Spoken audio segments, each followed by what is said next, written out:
Sin embargo, yo creo que incluso en las más difíciles situaciones ha sido siempre la sociedad civil, a través de organizaciones de derechos humanos, ONGs de distintos tipos, las universidades, las iglesias y los movimientos de víctimas, los que han tomado la iniciativa. Y esto generalmente se refiere a procesos de documentación, es decir, de conseguir evidencia de primera mano de las violaciones que están teniendo lugar y asegurarse que esa evidencia es utilizable después. Quiero decir que no basta con simplemente recoger información de lo que ha ocurrido y escribir un pequeño reporte. Hay que recoger información y hay que recoger evidencia, documentación, testimonio de primera mano, que puede ser preservado y utilizado posteriormente. Creo que sería muy útil en una situación como la que describes en la pregunta, que las distintas instituciones de la sociedad civil se pongan de acuerdo en metodologías similares para que todas tengan la misma lógica a la hora de buscar la evidencia y dentro de algún tiempo, cuando la apertura democrática sea posible, las instituciones que se creen en ese instante para recuperar el Estado de Derecho tengan la capacidad de utilizar esa evidencia. Cuando ocurre una transición democrática hay dos cosas que me parecen absolutamente esenciales. Primero, que la transición ocurre porque se afirman ciertos valores que son negados por un régimen dictatorial. Esos valores son fundamentalmente valores de derechos humanos, la dignidad humana, la centralidad del individuo frente al Estado, y el hecho de que el Estado existe para defender los derechos de los individuos. Entonces, un primer elemento que me parece fundamental es afirmar la centralidad y la preponderancia de los derechos humanos como principios fundamentales para organizar una sociedad. Si es que un país sale de una situación de dictadura, como fue el caso del Perú, una de las primeras cosas que se hizo en el país fue garantizar que el Perú suscribiera el Estatuto de Roma de la Corte Penal Internacional, por ejemplo. Otra cosa que se hizo fue que el Perú aceptara la jurisdicción de la Corte Interamericana de Derechos Humanos. Una tercera cosa que se hizo fue la revisión de toda la legislación antiterrorista que había pasado el gobierno dictatorial anterior. Y por último, la creación de la Comisión de la Verdad y los juicios a los perpetradores que fueron capturados durante el proceso de la transición. Entonces, una primera lección, un primer punto fundamental para mí es reafirmar la importancia de los derechos humanos en términos prácticos, no solamente declarativos, sino prácticos. Un proceso de búsqueda de la verdad y de justicia transicional tiene que tener un centro, tiene que tener un actor fundamental. Y ese actor fundamental son las víctimas.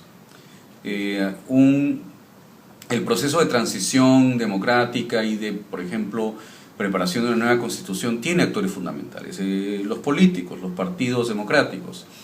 El proceso de reconstrucción económica del país tiene actores fundamentales, la ayuda internacional, el empresariado nacional, los sindicatos, por supuesto. Pero en la lucha por restaurar el Estado de Derecho y en la lucha por enfrentar la impunidad, el actor fundamental son las víctimas. Exitosamente, con los actores institucionales, con los actores políticos que van a tomar las decisiones, necesita, decía yo, poder presentar un frente unido, una agenda que suene al mismo tiempo con una fuerza moral indudable, pero también razonable, de manera que las fuerzas políticas se sientan obligadas a aceptar y a negociar con esa agenda. En el momento mismo de la transición puede haber muchas energías sociales activadas y muchas convicciones vivas en ese momento, pero ese periodo tiende a pasar al cabo de los meses y los gobiernos buscan que regresar a, digámoslo así, la gestión ordinaria de la sociedad.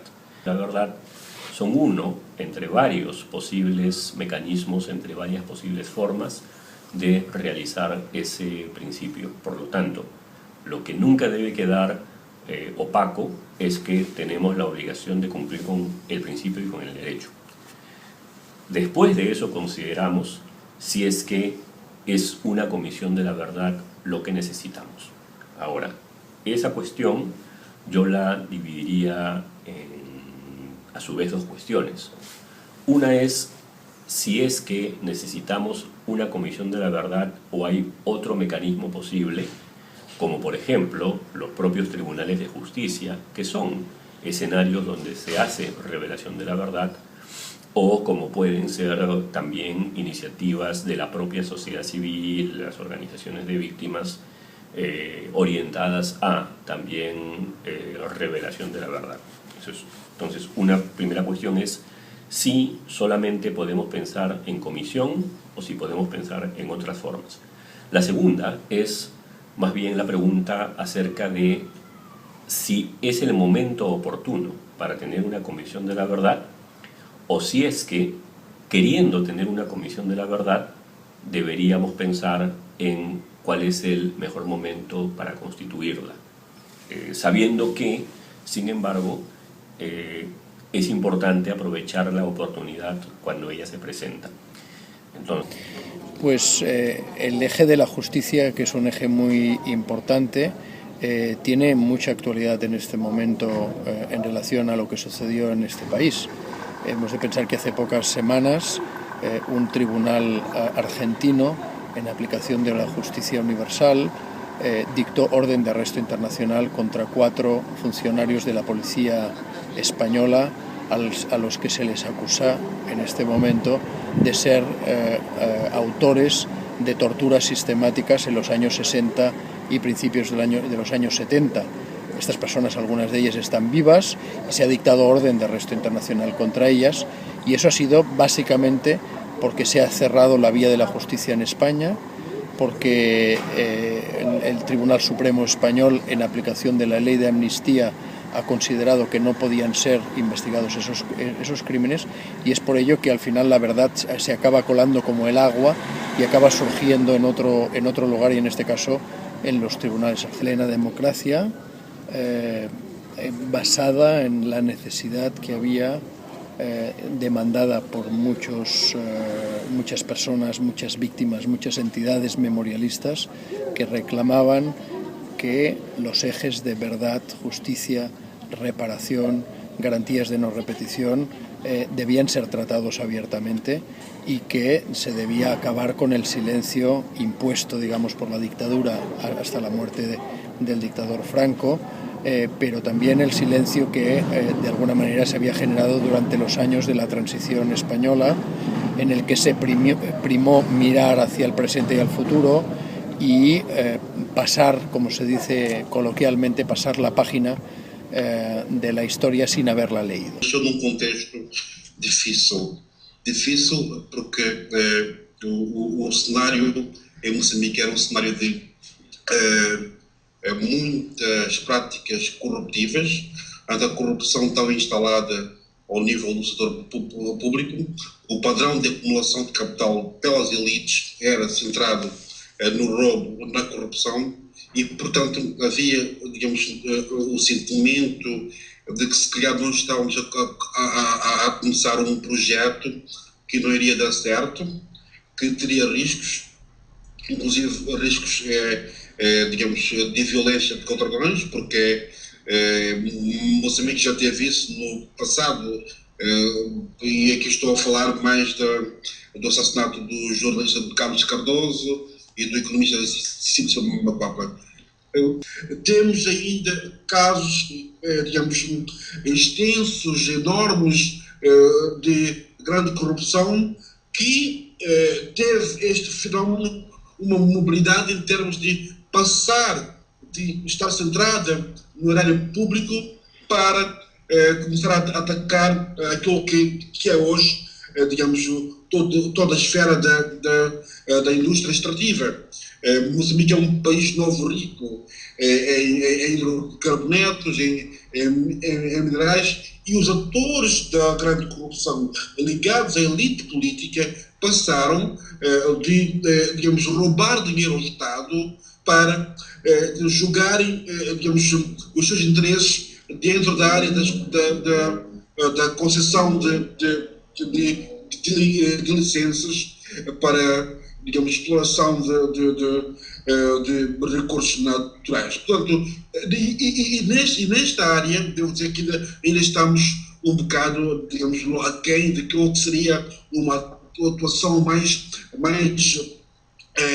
incisiva, porque também, digamos, é uma área que recente em Moçambique, e uma das evidências é que nós tivemos em Moçambique, nos dias 1 e 2 de setembro de 2010, uma manifestação, uma ida à rua das pessoas, portanto, a população de Maputo, da Beira, foi à rua em revolta contra o custo de vida. O governo autorizou a polícia para agir contra essa revolta. A polícia utilizou gás lacrimogéneo, balas de borracha, mas também usou balas de verdade e, em consequência, houve 14 mortos. Dentre os 14 mortos dos populares, era um jovem de 11 anos. Aquilo que aconteceu, digamos, depois é que não houve nenhuma ação do Estado no sentido de responsabilizar criminalmente os agentes do Estado que foram, digamos, culpados por isso. O que houve como reação da sociedade civil foi uma ação judicial intentada em conjunto com a Liga dos Direitos Humanos de Moçambique, no sentido de o Estado, ao menos, ressarcir a família do jovem, digamos, compensando em termos de responsabilidade civil. Aquilo que aconteceu no fim foi que esta ação foi ganha e, de facto, digamos, o Estado digamos, teve que pagar uma indemnização. Quanto digamos, a este tipo de situações em que agentes do Estado cometem infrações e o Estado, por lei, deve compensar, mas tem acontecido, só acontece em Moçambique por força da atuação das ONGs. Mas falta ainda, digamos, a componente criminal. Para dizer que no caso de 2010, em que 14 populares foram assassinados, os autores da matança nunca foram criminalmente responsabilizados. Portanto, a sociedade civil tem um papel importantíssimo. Obviamente que também depende dos contextos. O contexto de Moçambique, digamos, é ainda aberto, é ainda favorável para que ONGs como o CIP, como a Liga, tenham, digamos, este tipo de iniciativas, digamos, no campo da impunidade. Well, in reality, yes, of course. I think when you're talking of African elders and African leaders, sometimes they talk of exceptions, particularly to sensitive rights, like rights for gays and lesbians. They usually say, "Well, this is not part of our culture." But their legal position, as we all know, is that all rights are equal. They be political and civil rights, or they be economic, social, and cultural rights. We are on an equal footing. Pretty much all African countries are members of the United Nations. And in 1993, a lot of African countries, including Zimbabwe, and pretty much all the countries that you know were in Vienna, where they signed, the Vienna Declaration on the indivisibility of in rights, that all rights are equal. So when you are saying that in Africa, is there a cultural slant? On a legal level, there isn't, because all rights are equal. But when it comes to practice, yes, there is a lot of different applications. You go to countries like Zimbabwe, or even maybe Kenya, Malawi, where certain rights are still frowned upon, or where they are considered to be cosmopolitan. For example, rights relating to freedom of expression and speech, assembly, and association. Sometimes the African elders, they don't see those rights as necessary, because according to the African culture, younger people or junior people in terms of seniority should be quiet and give precedence to the leaders to say whatever they want. So in conclusion, all I could say is that yes, there is a yawning gap between what the law says, that is the international instruments and the regional instruments like African Charter on human and people's rights on the one hand, but on the other hand, we also have the practice of the practical application of those standards and norms, that that there is a yawning gap between the two. Yeah, in a way, I think it's a matter of terminology, because when you're looking at the way the African human rights system works, is we have the African Charter, which is applied by the African Commission. That any person really, I think, has a right through a recognized body that to approach the African Commission with a complaint. But then the decisions by the African Commission, which, by the way, are usually very good and progressive, have to be referred to the African Union, the heads of state. So which means that we see that there is a frightening gap between what the African Commission does in terms of application of the law and how those decisions are received by the African Union in terms of implementation. They are watered down or they are politically interfered with. So yes, of course, the African Charter, despite that it has got an extensive, Bill of Rights, and it is one of the best examples in the world, it is not being applied. Yes, the mere fact that people are in exile and cannot go back into their countries, or their left families, or their social fabric, societies and communities have been undermined or torn apart. That's a human rights violation that is recognized under international law and under different regional mechanisms. So yes, of course, I think the question of impunity. My view is that the issue of exiles, I think, should be taken seriously, just like any other crime against humanity, because mass displacements of people are actually recognized under international law as a crime against humanity. So it depends really with maybe the extent to which people have been displaced. But I think when you're talking of countries like Zimbabwe, where I come from, we have seen about 4.5 million Zimbabweans leaving the country under very difficult circumstances. So yes, of course, I think that should actually be taken seriously and considered as one of the fundamental violations, not only of international law, but by regional bodies as well. Je pense qu'on ne peut pas simplement parler de société civile en faisant abstraction de l'État. Hein? Donc il faut regarder les deux comme, parce que c'est un système de miroir. Hein? La société civile se voit dans l'État, l'État se voit dans la société civile, donc on ne peut pas les isoler totalement. Il n'y a pas de mur entre les deux. Donc il faut aussi, je dis ça, c'est qu'il faut qu'il y ait d'abord une volonté politique exprimée par les autorités étatiques pour qu'il y ait une impulsion. Bon, ensuite, la société civile se saisit de cette volonté politique, agit à sa manière.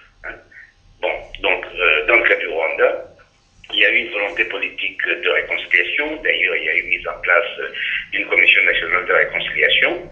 Et ce qui fait que la société civile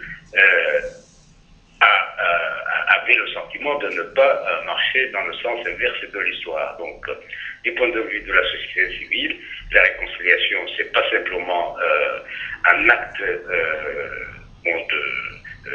de foi, enfin, c'est pas une proclamation, une protestation litanique, ce sont des actes concrets au quotidien, petit à petit, etc. Donc, dans la société civile, j'observais que de clubs sportifs, de lieux de prise de parole, etc., donc de rapprochement des individus, d'entreprises communes, surtout en milieu rural, les gens qui sont mis à cultiver des champs ensemble. C'est à travers ces actes au quotidien que des familles et des membres de ces familles ont appris à se rapprocher, à se parler. Ce qui m'a incité d'ailleurs personnellement à m'impliquer un peu dans ce projet de réconciliation à la base, c'est-à-dire que dès lors que j'ai vu que les gens étaient demandeurs, moi-même je me suis engagé dans un village où avec des jeunes, on a créé des clubs sportifs, des petites coopératives paysannes. C'est à travers ces actions-là que les gens apprennent à se rapprocher. Dans un pays comme le Rwanda, où il y a une seule langue, une même culture, etc., quels sont les facteurs d'ethnicisation. Bon, autrement dit, l'ethnicisation, c'est pas simplement un discours, ce sont aussi des pratiques, c'est aussi une conscience d'appartenir à une ethnie différente de celle de l'autre. Alors, comment dans un contexte comme le Rwanda, où pendant des années, des gens se sont mariés entre eux, comment on pouvait parler d'ethnie? Alors bon, je ne dis pas que les gens ne se reconnaissaient pas dans des catégories ethniques, mais il y a aussi l'ethnicisation dans le discours politique. Alors ça, ce n'est pas le fait des populations, c'est le fait des élites intellectuelles et politiques. Et ce sont ces élites politiques et intellectuelles qui, à des moments cruciaux, pour des raisons strictement politiques, d'intérêt politique d'ailleurs de certains groupes d'individus, on radicalise le discours ethnique et évidemment le bon petit peuple suit un petit peu. Donc le bon petit peuple est piégé par ce discours. The importance of dealing with corruption within the field of transitional justice comes from the fact that in many of the contexts in which transitional justice is applied, both corruption and, in general, economic crimes often happen together with violations involving physical violence. There is, in my experience at least, enforcing relationship between the impunity of perpetrators of human rights violations that are physical in character and the impunity of those who commit corruption and economic crimes. In other words, especially in dictatorships, those who commit corruption will often resort to repression and the use of the force of the state or of armed groups to prevent those who would hold them to account for corruption. At the same time, those who seek to commit corruption and economic crimes, including, for instance, the plunder of natural resources, will commit physical violence in order to be able to commit those crimes. So the relationship is mutually reinforcing. In order to preserve the memory and to remember either war or crimes or political violence or repression, it is very important to gather whatever can be accessed, collected, so that researchers of all generations can continue their work and that interested newcomers can eventually see what have happened in a time which they maybe have not experienced. It is important for contemporaries, but it's important also for people who might even not be born. So it's something what I would say it's the responsibility of this generation to protect, so that the important traces will not be lost. Because if there was violence, surely it left traces. It maybe have left wounds, it maybe have left severe trauma for a person who was violated, but also for a family, maybe for a community, maybe for a whole society. And that it is important for them to know what happened. But it's also important for community and society to know about what happened, so that they understand, so that they can see them in complexity of violent events, and that together we can make steps to acknowledge suffering and gradually, when possible, to heal, so that right to truth, right to justice, right to reparations and guarantee of non-reoccurrence will be respected. It's also important to preserve personal memories. So on one side are papers, either they are papers of state institutions, sometimes security services, sometimes military, sometimes simply libraries, or documentation produced by civil society organizations. We find that it's very important also to preserve information and work of peace organizations, human rights organizations, and organize it in a way to make it more accessible. Because it is unfortunate if we are only aware of crimes. It's very important to preserve also a memory of work of people who have been against violence. So one part of our work is also that we publish manuals how to organize documentation in a simple way, so that it's actually searchable, and it can, if it's not currently accessible, become accessible in the future. Access to archives is something that is very important in respect for human rights.